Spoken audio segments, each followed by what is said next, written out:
Existe uma possibilidade hoje daquela pessoa com deficiência de baixa renda, cuja renda familiar é até 1/4 de salário mínimo e que recebe o benefício da prestação continuada, acumular por um período de 2 anos o salário de aprendiz com o salário mínimo desse benefício assistencial. Isso é muito importante, isso é um incentivo à capacitação dessas pessoas e até para a própria família que tem muito medo de liberar o filho, né, de deixar de receber o BPC, apesar que houve várias outras modificações que hoje não vou falar sobre isso, ela possa ver que o filho tem condições de trabalho e que pode estar inserido no mercado de trabalho, né? Só para se ter uma ideia, nós temos mais de 1 milhão de pessoas com deficiência recebendo benefício assistencial no Brasil. Então nós estamos falando de uma população expressiva, né? Na faixa etária, só na faixa etária de 14 a 45 anos. E desses beneficiários, quase 14% têm deficiência intelectual e mais de 6% deficiência psicossocial. Então, vê que e tem outras CIDs ali que não foram agrupadas, o número deve ser maior. Na minha perspectiva é maior. Vamos adiante? Essa é uma questão muito importante, eu vejo que poucas pessoas falam nisso, e se tiver familiar aqui de pessoa com autismo, é uma regra muito importante, porque agora nós estamos falando, antes nós estávamos falando do benefício assistencial, que é um benefício pago pelo governo federal, outra coisa é pensão, né? Que a pessoa tem direito por morte de pai, de irmão, enfim, né? Essa pessoa, e aí nesse caso a lei hoje restringe apenas a deficiência mental ou intelectual, isso é uma alteração na legislação previdenciária de 2011, né? Ela diz que a pessoa com deficiência mental, ou seja, psicossocial ou intelectual, que a torne absoluta ou relativamente incapaz, ou seja, que tenha sido interditada, quando trabalhar vai receber 70% da pensão e mais o salário. Quando parar de trabalhar, vai retomar os 100% da pensão. Por que isso é importante? Tem muitas famílias que pensam assim, bom, meu filho vai trabalhar e vai ganhar um pouco mais que o salário mínimo, ou um salário mínimo, dependendo que jornada ele vai cumprir. E se eu teria condições de deixar uma pensão, né? E a gente sabe que a pessoa com deficiência tem mais gastos, né? Imagina quando os pais não estão mais aqui, como é que ela sobrevive? Então, se eu posso deixar uma pensão melhor, é melhor, então, eu não deixar essa pessoa trabalhar para garantir a pensão. Com essa legislação, no sistema da Previdência Social, hoje não tem mais o que temer, isso está regulamentado, inclusive nesse memorando da Previdência Social, a pessoa trabalha e pode continuar recebendo 70% da pensão e retomar a integralidade após a saída do mercado de trabalho. É importante que aqui nós estamos mostrando que a interdição não é incompatível com o trabalho. A gente tem muita discussão, vai lá o candidato, ele está interditado, não pode trabalhar. Não, a lei é muito clara que a pessoa interditada relativamente ou totalmente pode trabalhar. A lei agora tirou todas as dúvidas que poderia se ter anteriormente sobre o trabalho das pessoas interditadas. Isso é muito importante e todo dia eu tenho uma empresa me perguntando isso, né? A pessoa interditada pode trabalhar? Pode, se for totalmente considerada incapaz, infelizmente a nossa lei ainda fala isso, o seu responsável, o seu curador vai fazer, representá-la nas assinaturas, nos contratos, enfim. Tá? Vamos adiante? Esse eu já falei, vamos? Então, pelo projeto do Ministério do Trabalho, a empresa que não está com a cota cumprida e que quiser receber um prazo para completar a cota, ela assina um termo de compromisso conosco e se concede no máximo 2 anos. Para se conceder 2 anos, a empresa tem que assinar, tem que fazer aprendizagem profissional, obrigatoriamente. Já vou terminar. Uma breve interrupção é o seguinte: o proprietário da Paraty Vermelha IMX 1226 está estacionado de uma maneira tal que está impedindo outra pessoa de sair, então precisa tirar o carro. 87% dos aprendizes no Rio Grande do Sul são pessoas com deficiência intelectual ou psicossocial. Então mostra que o nosso projeto teve um foco importante nesses 2 segmentos mais discriminados no mundo do trabalho. No começo a gente teve que quebrar muito a ideia do sistema S e das entidades sem fins lucrativos, que era impossível qualificar pessoas com deficiência, principalmente as pessoas não alfabetizadas, e a gente hoje quebrou esse mito. Quebrou o mito também que dentro das empresas não há funções para pessoas não alfabetizadas, existem várias funções para as pessoas. Eu acho que dentro das empresas existem tantas funções que na maioria dela cabe qualquer pessoa com qualquer deficiência e com qualquer escolaridade, né? Enfim, vários autistas têm sido incluídos através da aprendizagem. Claro que nós temos outros autistas já com nível de formação educacional, inclusive de nível superior, e aí estão entrando diretamente no mundo do trabalho, né? Mas a aprendizagem tem sido um grande canal. Vamos adiante?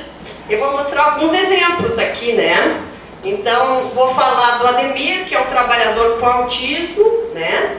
O Ademir foi aprendiz do Senai na área de serviços administrativos, e após o curso de aprendizagem, o Ademir foi efetivado na empresa Betanin, em Esteio, né? Hoje é auxiliar administrativo e tem entre as suas tarefas fazer guias de remessa, tá certo? Organizar e arquivar documentos, né? Tem um vídeo que o Ademir conta um pouco das suas tarefas e como os seus colegas trabalham com ele, né? E o Ademir e os colegas dizem que ele praticamente não tem erros, né? Mas que no início os colegas e as chefias não acreditavam nesse potencial de trabalho do Ademir. Ele tinha 25 anos, acho que hoje está com 26, né? E esse foi o primeiro emprego do Ademir. Quando eu conheci o Ademir, ele estava lá catalogando as fichas de livros da biblioteca, né? E ele ainda estava, acho que no curso de aprendizagem, quando eu conheci, na parte prática. E agora ele está bem inserido na estrutura administrativa dessa empresa. E é um caso interessante da gente verificar. Vamos adiante? Agora o Ademir escreveu umas coisas sobre o que o curso de aprendizagem foi para ele. E que então, o curso do Senai me fez conhecer pessoas, ter independência. Por exemplo, ir e voltar da minha casa até o curso, sozinho. O curso me ensinou a enxergar o mundo além da minha casa e também de me dar uma rotina. Eu acho que isso é muito importante. No início dos cursos de aprendizagem a gente vê os pais, as mães principalmente, acompanhando as pessoas com deficiência até os cursos, e no curso da aprendizagem a pessoa vai se tornando autônoma. Aquelas pessoas que são invisíveis, que estão ou dentro de casa ou dentro das instituições, começam a circular nas cidades, né? As rotinas mudam, né? Porque tu tem muitas pessoas, principalmente pessoas com transtornos psicossociais, que trocam o dia pela noite, ficam no computador, nos joguinhos, né? E aí precisa organizar o seu dia a dia. E tu não faz isso de uma hora para outra, né? Porque tu tem um vínculo de emprego que tu vai organizar o teu dia a dia. Até para isso a aprendizagem é importante. A pessoa aos poucos vai entrando numa rotina de trabalho, Isso é muito interessante, né? E, enfim, sair de dentro de casa. A gente vê hoje muitas pessoas dentro de casa sem nenhuma oportunidade de um relacionamento e de uma vivência social. Isso é muito interessante. Vamos adiante? Essa é a Ângela, é uma trabalhadora com autismo. Eu estou trazendo os exemplos do Senac porque o Senac não me deu as fotos, estou esperando até hoje. Tá? Ela é uma trabalhadora, ela fez aprendizagem profissional de auxiliar de produção pelo Senai de Gravataí e ao final do curso ela foi efetivada pela indústria Dana, e que faz equipamentos para o sistema automotivo, né? E ela está trabalhando na área produtiva. Importante, a Ângela tem 50 anos, pessoal, e ela foi aprendiz com 50 anos, então a importância da aprendizagem sem limite de idade, né? Que permitiu essa pessoa ser inserida mesmo com 50 anos e está lá trabalhando, né? Ganhando seu dinheiro. Vamos adiante, aqui no dia 2 de abril desse ano teve a formatura de aprendizes com deficiência no Senac, comunidade, em serviços de supermercado, serviços hospitalares, e a grande maioria desses aprendizes foi efetivada ao término desse curso, né? Talvez tenha sido essa a única formatura da vida dessas pessoas, né? Então é um momento muito importante na vida desses aprendizes. E uma dessas jovens, né, tem autismo e foi contratada pelo Hospital Luiz de Vento após o curso de aprendizagem. Foi muito emocionante, né, porque justamente no Dia Mundial de Conscientização sobre o Autismo nós temos, né, uma formatura de uma pessoa que foi inserida por conta desse projeto. Foi muito bacana, viu? Então, eu acho que isso aí mostra a celebração assim, de uma grande parceria nossa com o Ministério Público, que tem o protagonismo desse projeto, né, em especial o Dr. Fabiano. A gente agradece muito por ter sido convidado a participar desse projeto. O Senac Comunidade, então, na figura da Cecília, que é a sua diretora, eu queria cumprimentar todo o grupo, né, de orientadores, professores, servidores do Senac. Desde o primeiro momento que a gente chamou a Cecília, lá em 2009, para a gente fazer o primeiro curso de aprendizagem para pessoas com esquizofrenia, ela sempre se mostrou bastante receptiva e a gente conseguiu ir adiante, né? E também as escolas, entidades que nos são parceiras, né? Eu queria dizer para vocês que no começo foi muito difícil esse programa de aprendizagem, principalmente para as pessoas com deficiência intelectual e psicossocial. Algumas empresas preferiram ser autuadas e às vezes em valores bem importantes. Hoje uma multa do Ministério do Trabalho pode chegar até 170 mil e pode vir a ser até uma multa diária, sempre que se fiscalizar e constatar que essa empresa não está cumprindo a lei de cotas, né? E elas não quiseram porque tinham medo das pessoas com deficiência intelectual e medo das pessoas com deficiência psicossocial, né? Um preconceito muito grande. Eu acho que hoje nós estamos quebrando a pouco, né? Hoje a gente vê uma empresa, e hoje a gente vai ter a oportunidade aqui de ouvir, uma empresa conscientizando a outra sobre a possibilidade e a vantagem de contratar pessoas com todos os tipos de deficiência, né? Então, por conta dessa nossa ampla gama de fiscalizações, a gente tem indicado, então, os aprendizes ou as pessoas com autismo que entram através do Senac para algumas empresas, né? E assim a gente tem conseguido incluir cada vez mais um número mais significativo de pessoas com autismo. Eu, infelizmente, não tenho esse número, mas eu diria para vocês que numa média de 2 pessoas por mês eu vejo que estão sendo inseridas. Antes a gente não via. E tem estados que as pessoas, que os meus colegas dizem, Minas Gerais disse, eu nunca vi um autista entrar. Eu acho que deve estar disfarçado como uma deficiência intelectual, mas disse que não viu, né? Enfim, a gente tem visto, nesse Final da semana passada eu tive em Bagé fiscalizando as empresas da região. A gente começou a fiscalização em outubro do ano passado, e eu fiquei super satisfeita quando eu fui fiscalizar no retorno um supermercado bem familiar da região ali, né? E eles tinham contratado duas pessoas com autismo, tinham feito no dia 2 de abril uma grande campanha para os clientes de conscientização do autismo. Enfim, vamos adiante. Eu acho que assim, nós nos sentimos muito privilegiados de ter essa parceria e desenvolver essas ações que, na verdade, estão mudando vidas e comunidades, né? Eu deixo aqui o meu contato e também existe alguma bibliografia que depois, se alguém, tanto do Ministério do Trabalho como outras, que a gente poderia estar disponibilizando, e agradecer mais uma vez pela oportunidade. Obrigada.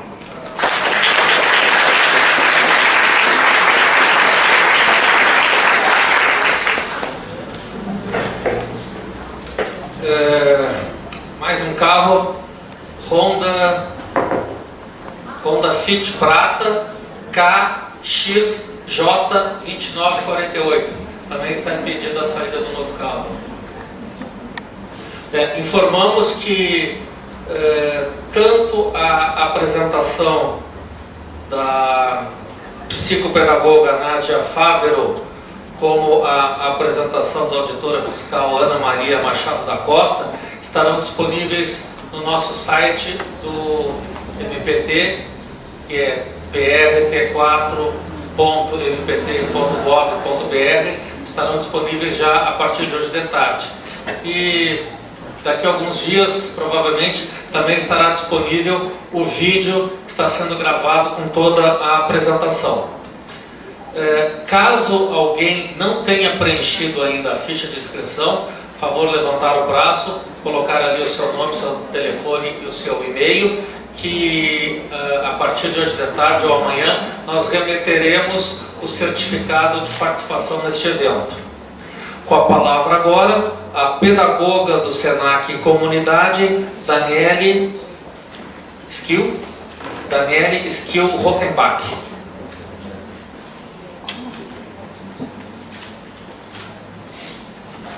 Bom dia a todos e a todas. Eu inicio saudando o Procurador do Ministério Público do Trabalho, Fabiano Bezerra, e a auditora Ana Costa, da Superintendência Regional do Trabalho. Bom, o SENAC ele tem uma larga experiência na formação de pessoas ao mercado de trabalho.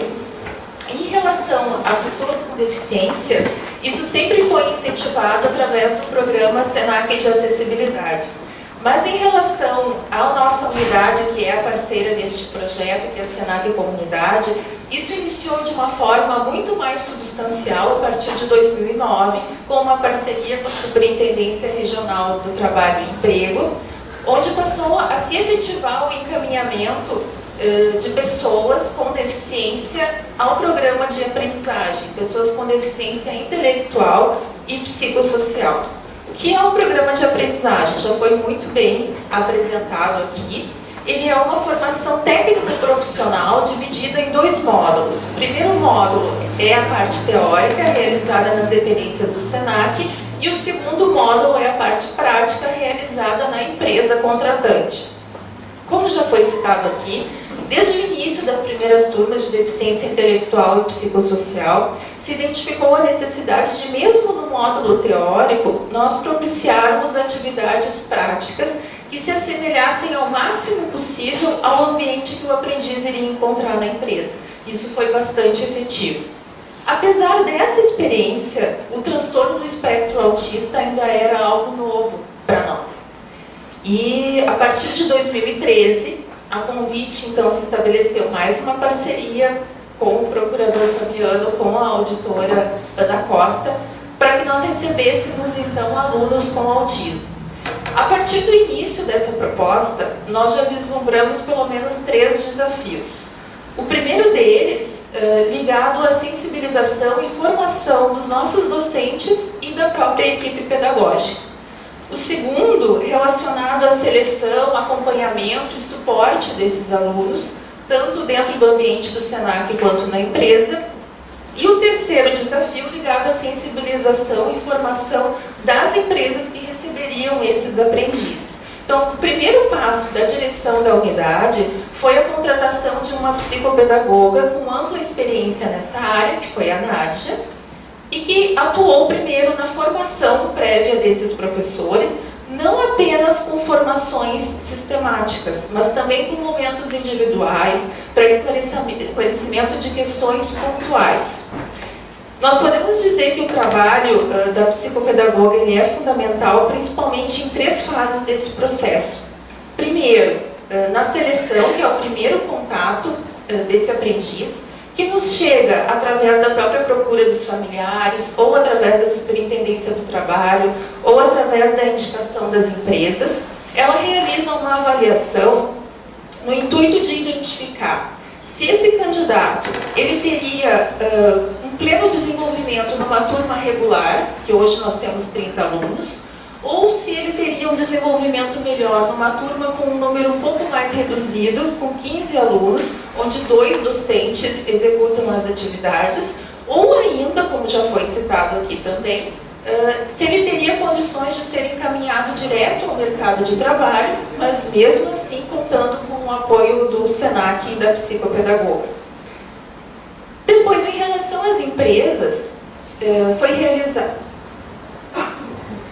ISO 0265, símbolo cor preta.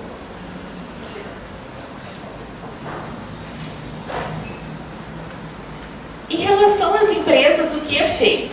Antes do aprendiz iniciar suas atividades, o setor pedagógico, junto com a psicopedagoga, realiza uma visita nesse ambiente para verificar, após conhecer o aprendiz, em qual setor, quais atividades que seriam mais assertivas que ele pelo menos iniciasse a executar. Não que ele tenha que se limitar a essas, mas pelo menos para ter um início mais assertivo.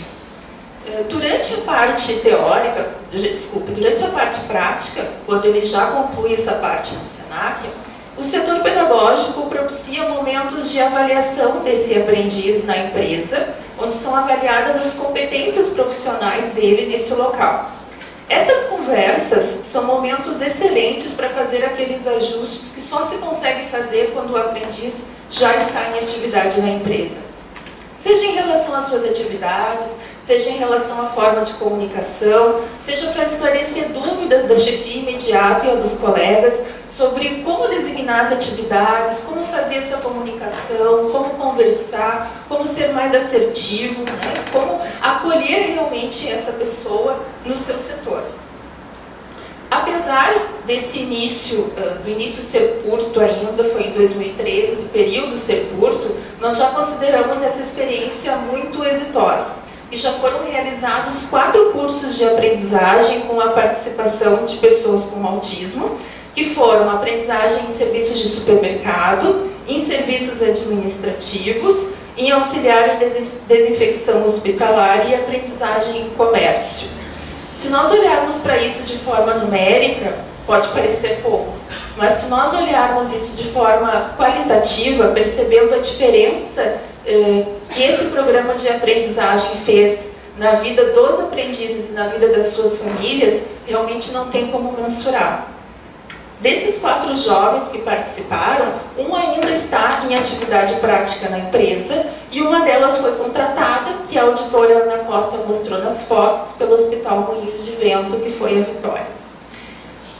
E para finalizar, eu gostaria também de fazer menção aos profissionais que estão aqui presentes e que fazem disso uma realidade, que são as professoras que atuam diretamente nessas turmas, as professoras Marilene, Michela e Francine, que estão aqui presentes, também o professor Mauro, e a nossa equipe pedagógica, a Rafaela e a Eneilde, em especial a nossa diretora Cecília, porque sem essas pessoas essa experiência não teria se concretizado e não teria dado certo. Obrigada.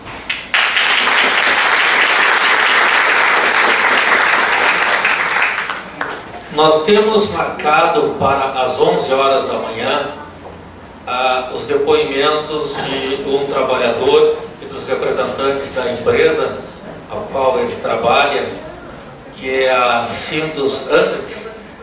Então, isso nos dá 24 minutos para a participação do público, com observações, perguntas que podem ser dirigidas à mesa ou mesmo algum outro tipo de manifestação. Não é isso? Então, nós temos 24 minutos até às 11 horas. Então, eu abro a palavra aí ao público, a quem quiser se manifestar, alguma posição, alguma pergunta para os participantes da mesa.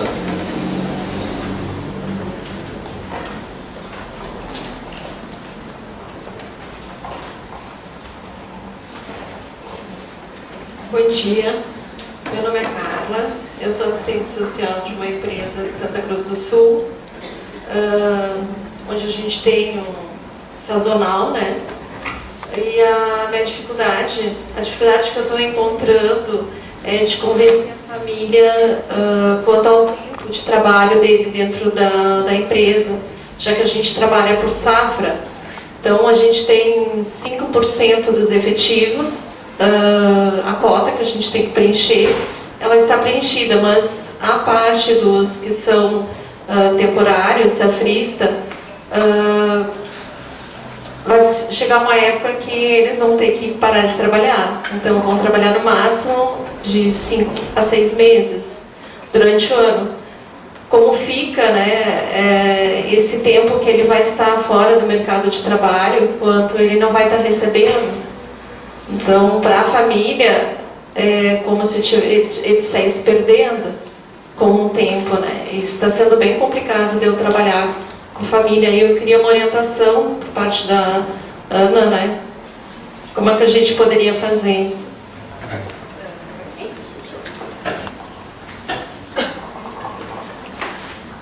Enfim, tem uma posição muito clara do Ministério do Trabalho sobre essa questão, né? Que nas empresas que tem safra, se vai fazer a média de 2 anos, de 12 meses para trás. Então, acredito que com essa média, nós vamos conseguir manter um percentual importante de pessoas com deficiência. Talvez, quando tu fala